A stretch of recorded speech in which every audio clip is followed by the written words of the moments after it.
Olá pessoal, sejam todos muito bem-vindos. É um prazer e uma satisfação estar aqui com todos vocês para que possamos conversar aí sobre esse documento tão importante que é o contrato social e também os acordos que os sócios podem firmar entre eles, tudo bem? O contrato social, como vocês bem sabem, né, é o documento para que você possa constituir o principal tipo de sociedade em termos numéricos existentes no nosso país, que é a sociedade limitada. Nós temos dois grandes tipos societários no nosso país, que são sociedade limitada e sociedade anônima. Mas em termos numéricos, a sociedade limitada ela existe numa escala muito maior. Basicamente, 80, 85% das sociedades existentes no nosso país são sociedades limitadas. Isso porque, pessoal, ela é o tipo societário que se volta aí para pequenas, médias empresas ou até empresas que já estão crescendo, mas que ainda não são gigantes, que já é a ideia da SA de capital aberto, por exemplo. A SA é importantíssima, só que em termos numéricos ela existe em menor escala do que a limitada. Só que muitas vezes uma SA chega a representar mais do que 1.000 sociedades limitadas juntas. São instituições financeiras, mineradoras, companhias aéreas, etc. Mas no cotidiano, a limitada ela está presente em todos os lugares. Quando você andar pelas ruas da sua cidade, basicamente a cada 10 lojas, se não as 10, no mínimo 9 são sociedade limitada. Quando você passear por um shopping center, a cada 10 lojas, se não as 10, no mínimo 9 serão sociedades limitadas. Portanto, pessoal, quando se fala em sociedade limitada, está se falando num tipo societário fundamental para o operador do direito. Seja ele da área empresarial, porque muitas vezes o cliente vai te procurar para elaborar um contrato social, redigir as cláusulas, saber o que pode proteger ou o que pode prejudicar o sócio para que você possa evitar.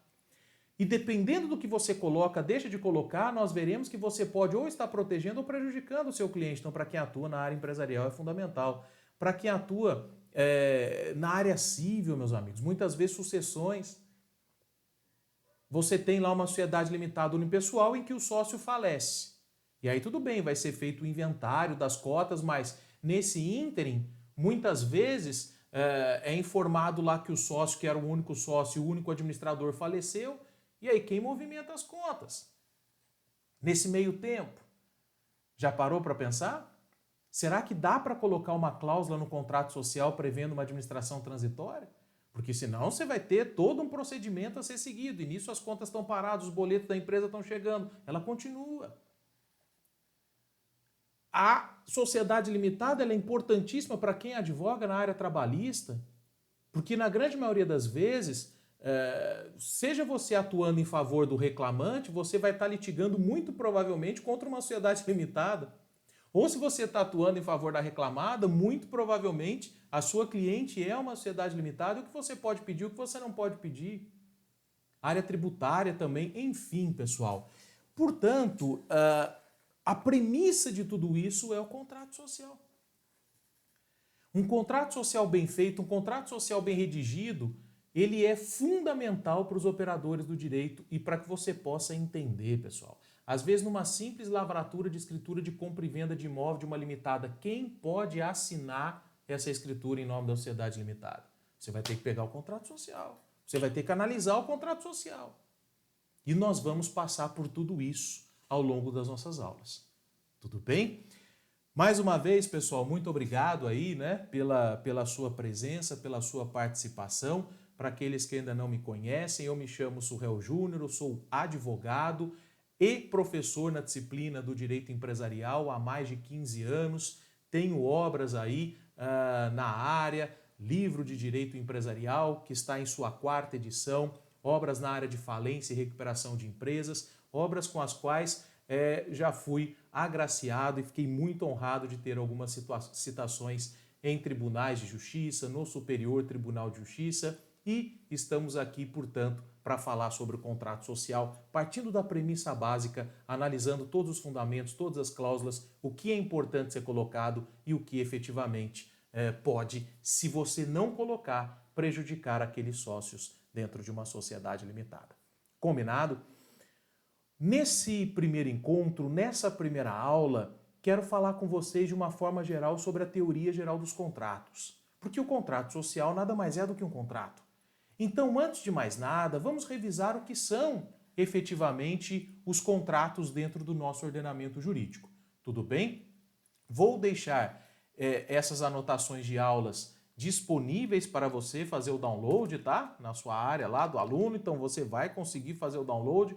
O nosso tema, portanto, é redação de contrato social e acordo de sócios. Primeiro ponto que nós temos que abordar, né, é trabalhar uma teoria geral dos contratos. Como eu disse para vocês, o contrato social é um contrato. Portanto, o primeiro ponto é: o que é um contrato? Como que nós podemos conceituar efetivamente o que são os contratos?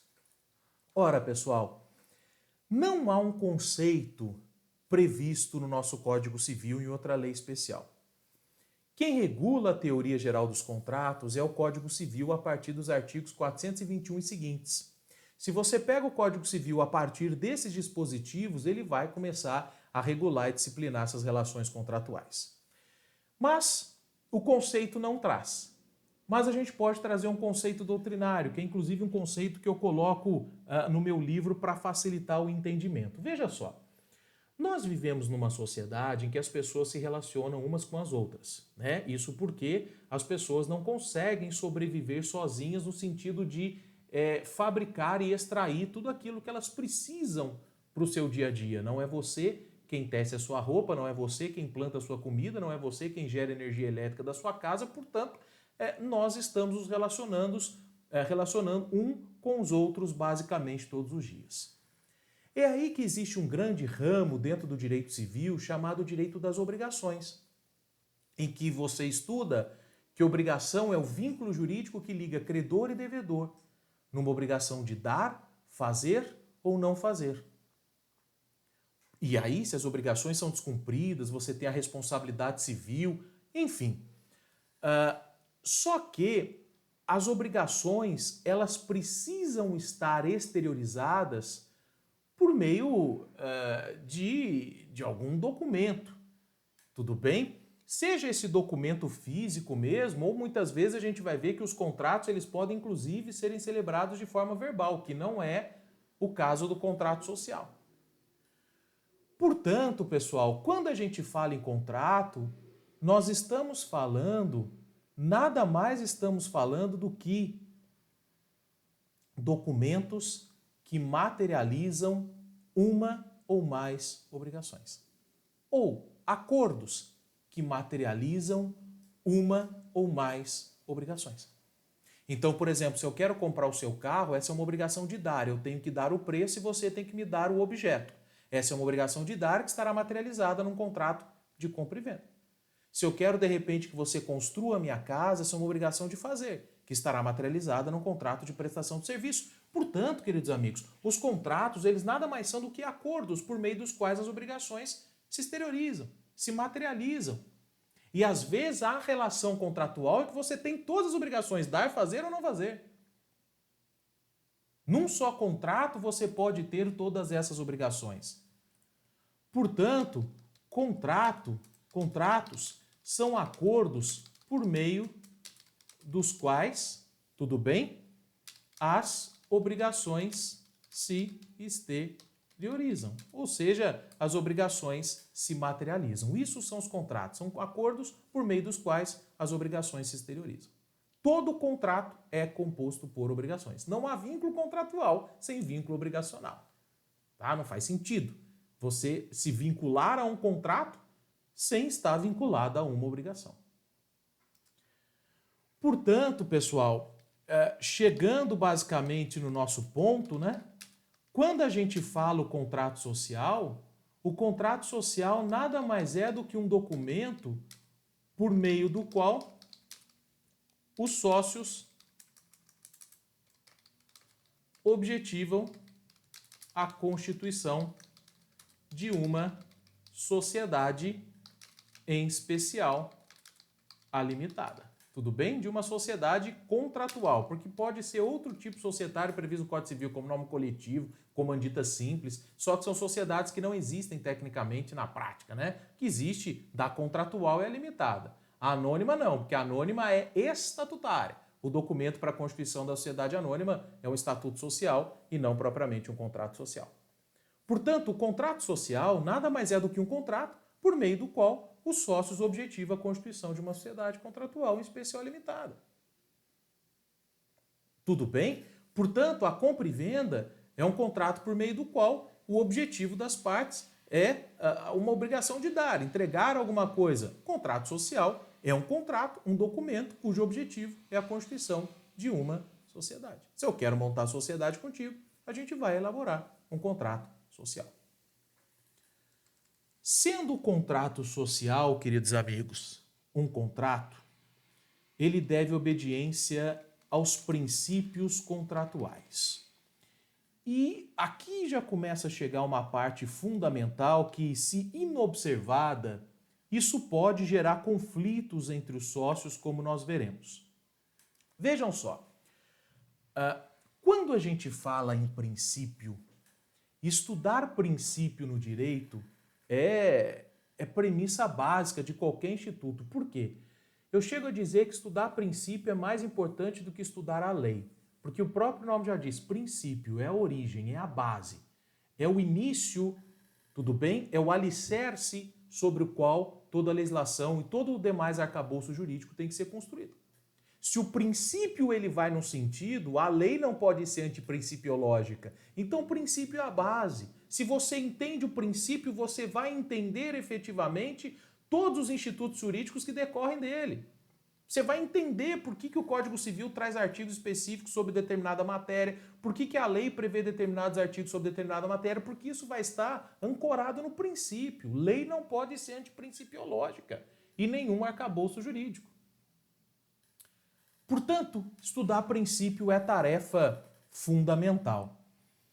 O princípio base que nós temos, dentro do direito contratual é o princípio da liberdade contratual.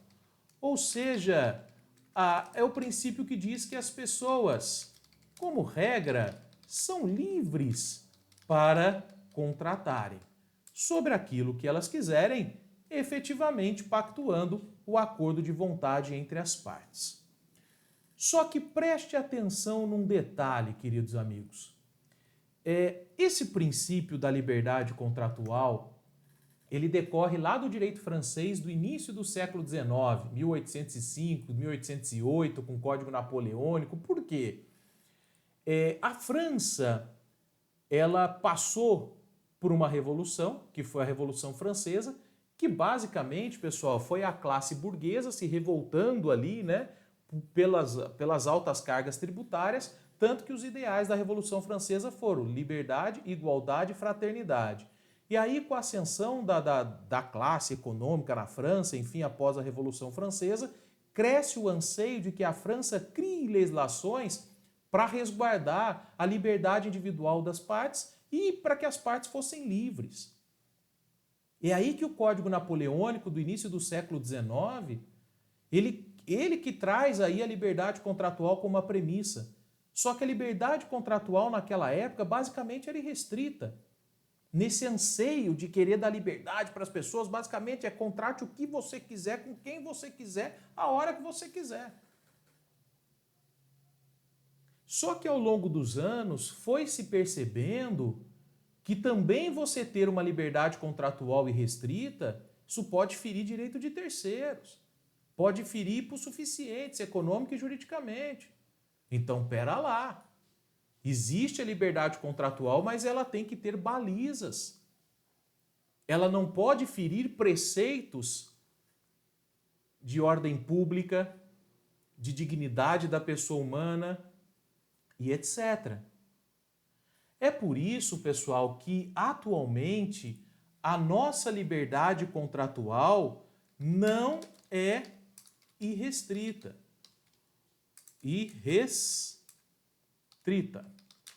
Ou seja, ela encontra balizas previstas na lei, tudo bem, ela encontra balizas previstas na lei, a fim de efetivamente não prejudicar direito e interesse de terceiros, nem ferir matéria de ordem pública.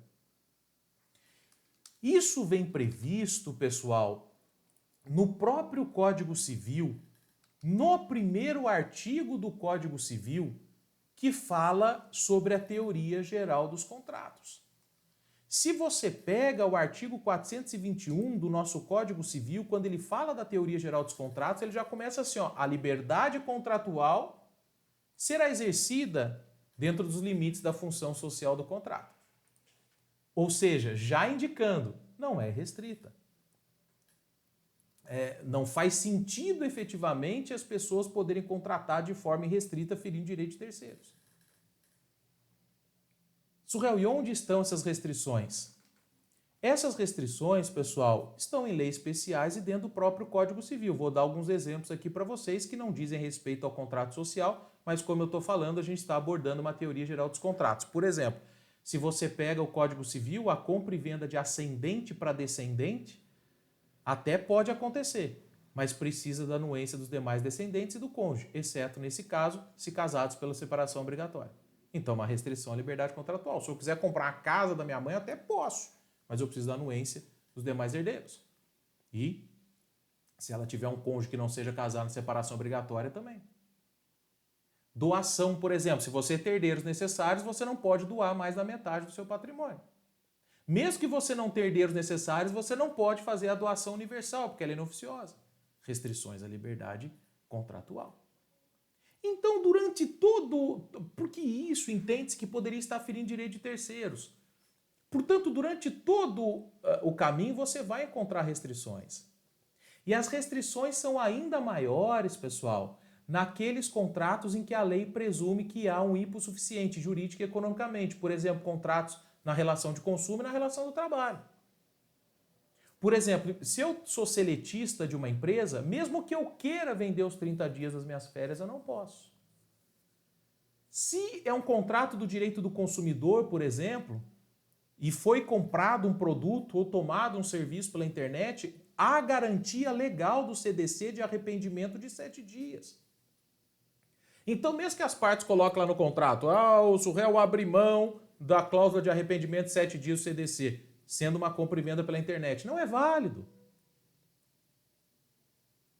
Portanto, nos contratos consumeristas e nos contratos efetivamente do direito do trabalho, em que se presume que você tem o hipossuficiente, a restrição à liberdade contratual é ainda maior, no sentido de proteger o hipossuficiente, que no caso da relação de consumo é o consumidor, e do trabalho é o trabalhador. Tudo bem? Então, só colocando aqui observações para vocês, as restrições à liberdade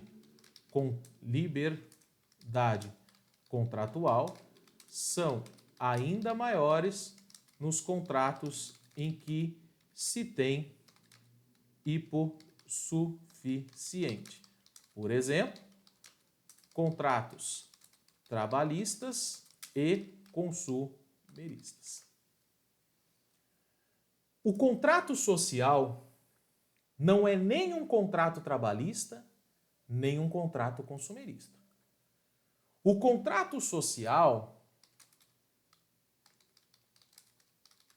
é de natureza empresarial. Portanto, não se presume que nenhuma das partes seja hipossuficiente em relação à outra. Surreal, o que você quer dizer com isso? Quero dizer, meus amigos, que no contrato social a liberdade contratual vai ser maior do que em outros contratos, porque ele é, como consumerista e trabalhista, porque ele é de natureza empresarial. E tanto que o Código Civil, em 2019, já faz um tempo, né? Ele foi alterado com a Lei da Liberdade Econômica para prestigiar isso aí. Eu vou mostrar para você. Falar, opa! Contrato empresarial e contrato civil presume que as partes estão em pé de igualdade, então vale aquilo que ficar colocado no contrato.